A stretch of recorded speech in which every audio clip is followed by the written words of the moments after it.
En este video les explicaré sobre el third conditional.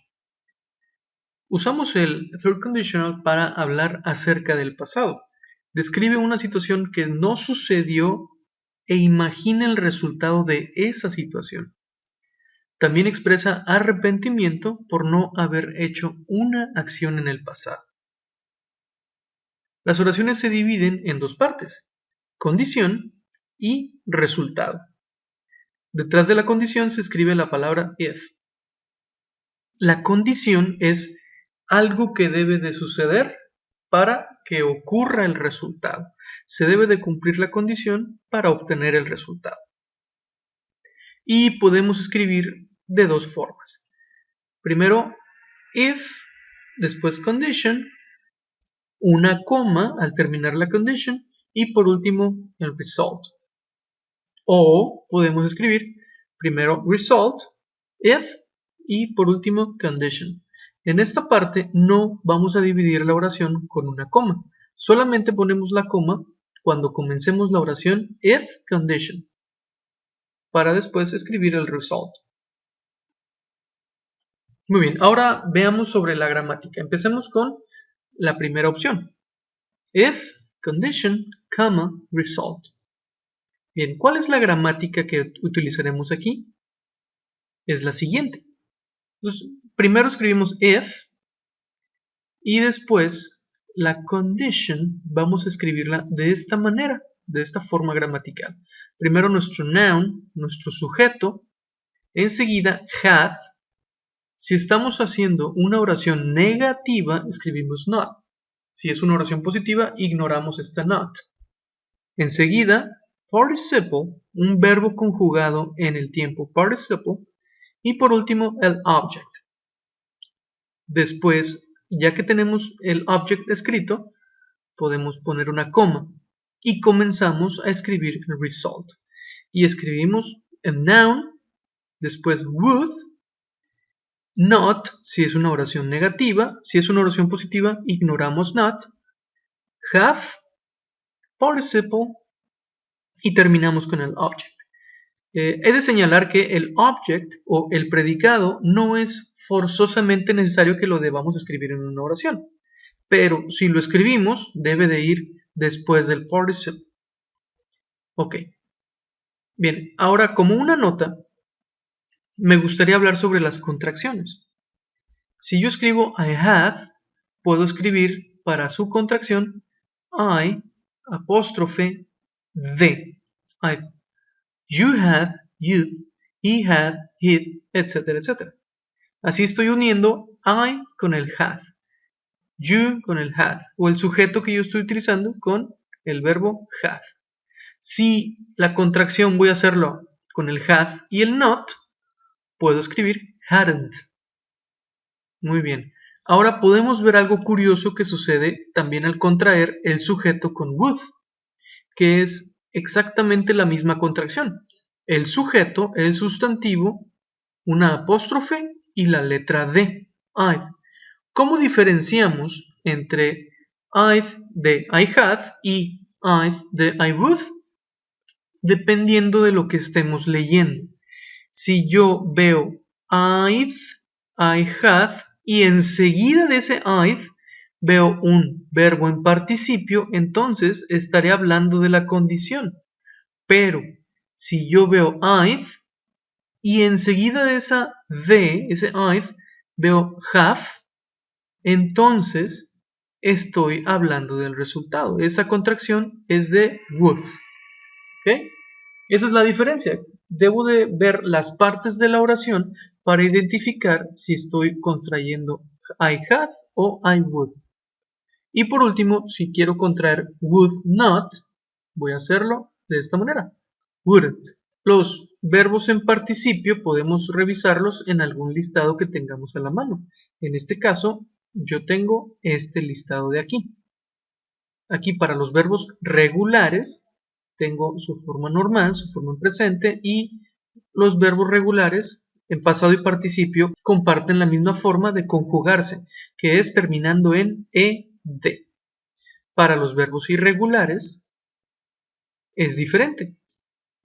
cada una forma de pasado participio puede ser diferente, puede ser muy diferente o puede ser exactamente igual las tres, o las palabras pueden cambiar solamente algunas letras o una sola letra o totalmente diferente. Entonces, en los verbos que son irregulares debemos de poner especial atención al listado de estos verbos para saber cómo debemos de conjugarlos. En este caso, solamente nos fijaremos en la columna del participio, del participle. Muy bien. Continuemos. El primer ejemplo, if she had studied, aquí ponemos if plus condition para determinar que estamos hablando de la condición. Aquí tengo if, después el sujeto, el noun que es she. ¿De quién estoy hablando en esta oración? She had. No estoy haciendo una oración negativa, estoy haciendo una oración positiva. Y después el verbo en participio, studied. Una coma que divide la condición del resultado. Enseguida, para el resultado tengo noun, después would, es una oración positiva, entonces el not no lo escribo. Have, past, participio, past, y el object, que es the exam. She would have passed the exam. Entonces toda la oración dice, if she had studied, she would have passed the exam. Si ella hubiera estudiado, ella. El verbo would es muy curioso porque lo que hace al traducirlo al español es que al verbo que tiene enfrente le da la terminación de ería. En este caso, have, en español, para este ejercicio de third conditional, significa haber. Entonces, si yo le doy la terminación de ría al verbo haber, diría habría. Y este verbo está en participio. Ella habría pasado el examen. Otro ejemplo. If I hadn't eaten so much, I wouldn't have felt sick. Si yo, aquí tengo una oración negativa, hadn't, vemos que es la contracción de have not.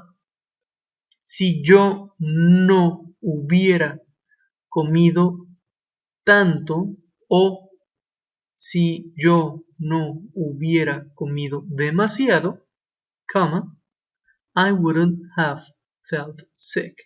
Yo no me habría sentido enfermo o no me habría sentido mal. Tercer ejemplo. If we had taken a taxi, comma, we wouldn't have missed the plane. Si nosotros hubiéramos tomado un taxi, nosotros wouldn't, no habríamos perdido el avión. Muy bien, entonces aquí podemos ver que tengo oraciones que son positivo y positivo en la condición como en el resultado, negativo y negativo en la condición y el resultado, o positivo y negativo. También podría tener una oración que fuera negativo en la condición y positivo en el resultado. Entonces no necesariamente tiene que ser forzosamente igual. ¿Sí? Puede ser como sea. Entonces con que se cumpla la condición, este es el resultado que estaríamos esperando. Recordemos que en el third conditional estamos pensando de esta condición de algo en el pasado que no sucedió y un resultado estamos imaginando si se hubiera cumplido esto. Ok, ahora veamos la otra forma de escribir el third conditional. Primero el resultado, if, y la condición. Aquí no hay una coma que separe el resultado de la condición. Vamos a usar estas mismas oraciones y para ello vamos a ver que la forma gramatical de escribirlas es igual. La única diferencia es que las estamos cambiando de lugar y ya no tenemos una coma. Aquí puedo ver que para el resultado es el noun, después el would, not, have, participle, object. Enseguida comienzo con if, noun, have, not, participle and object. Muy bien. Entonces, continuemos con los ejemplos. She would have passed the exam if she had studied. Ella habría pasado el examen si ella hubiera estudiado. Pues tenemos la misma oración pero en un orden distinto. Y cabe señalar que no escribimos la coma. La coma solamente la escribimos cuando comenzamos con if condition y por último result. I wouldn't have felt sick if I hadn't eaten so much. Yo no me habría sentido enfermo, no me habría sentido mal o no me habría enfermado if I hadn't eaten so much. Si yo no hubiera comido demasiado. Si yo no hubiera comido tanto. Y por último, we wouldn't have missed the plane if we had taken a taxi. Nosotros no habríamos perdido el avión si nosotros hubiéramos tomado un taxi. Ahora, para estos ejercicios voy a explicar 3. Recordemos que para identificar la condición del resultado es que siempre en las oraciones de third conditional, no importa su forma, no importa si comenzamos con el if condition y después result o primero result y después if condition. Siempre la condición tiene if antes de la condición. Entonces así es como yo voy a identificar. ¿Para qué me sirve identificar la condición del resultado? Que es como yo sé cómo voy a escribir esa oración. La condición es if, noun, had y el participio, participle. Y el resultado es noun, would, have, participle. ¿Sí? En la condición nosotros estamos usando had y un participio. En el resultado, would, have y el participio. ¿Ok? Bien. Entonces aquí yo identifico que la condición se encuentra aquí. Entonces esta pequeña parte es como yo voy a escribir la condición, que es had y el participio de go. Entonces quiere decir que esta primera parte es el resultado. She, y me dice que haga una oración negativa y que utilice el verbo be. O sea, para el resultado vamos a escribir she would not o wouldn't have con VE, have, y el participio been. She wouldn't have been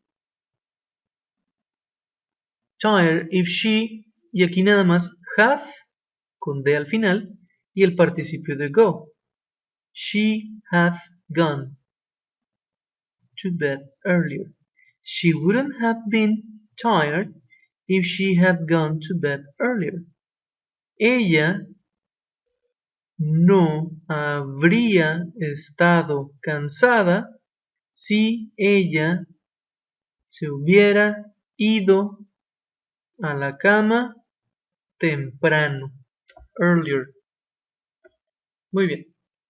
El siguiente, identifico if y esto me dice que es la condición. Entonces la condición es had y entre paréntesis me dice que haré una oración negativa. Had not o hadn't. Y después el participio de invite. Invite es un verbo regular, entonces es invited. Quiere decir que divido la condición del resultado con una coma y aquí en el resultado voy a escribir I would have y el participio de stay. Stay también es un verbo regular. I would have stayed. Ed al final. Y la oración me queda if you hadn't invited me out, I wouldn't have stayed in all day. I would have stayed in all day. Lo dije como negativo primero. Si tú no me hubieras invitado a salir, yo habría estado in all day. Yo habría estado en casa todo el día. ¿Sí? Y por último, aquí tengo if, quiere decir que esta es la condition. Voy a hacer una oración negativa con el verbo win. El participio de win es won. Y quiere decir que aquí tengo el resultado. Este es fire. Fire en verbo significa despedir y es un verbo regular. Y se refiere a despedir de rescindir un trabajo. No despedir de decir adiós, sino despedir de que ya no se trabaje ahí. Que una persona está despidiendo a alguien de su trabajo. Entonces, la condición es hath, not o hadn't won. Y they hadn't won that match, the club, y el resultado es would have fired the manager. If they hadn't won that match, the club would have fired the manager. Si ellos no hubieran ganado ese partido, el club habría despedido al manager. Muy bien, completen las demás oraciones y espero que les haya servido este video.